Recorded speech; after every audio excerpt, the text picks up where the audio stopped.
La Mini se livre à une petite cure de jouvence. Cependant, rien d'alarmant, son lifting est à peine perceptible. Les principales modifications se situent au niveau du bouclier avant, tandis que les feux arrière cerclés de chrome sont dorénavant équipés de diodes. A noter que Mini propose de nouvelles associations de couleurs, de carrosserie et de jantes alu. Sous le capot, les Mini reçoivent un nouveau bloc moteur 1.6 de 90 chevaux pour la One et de 112 chevaux pour notre version, la Cooper. Doux, relativement puissant et économe, telles sont les qualités de ce moteur.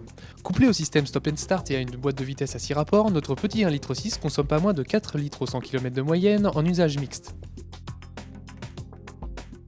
Le comportement de la Mini est difficilement critiquable, notamment en ville où elle se faufile de rue en rue.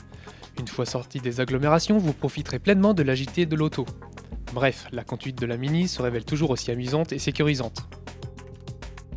À l'intérieur, le style néo-rétro fait partie du charme inimitable de la Mini, grâce notamment au gros compteur central et à ses divers petits boutons jonchant la planche de bord.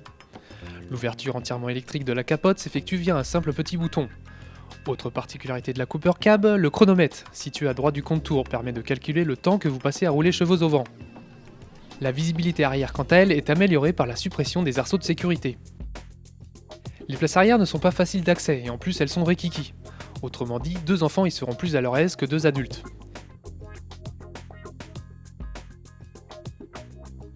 Idem pour le volume de coffre. 1 ou 2 sacs de sport peuvent y être logés, mais pas plus. Pour les objets encombrants, les dossiers de banquette sont rabattables.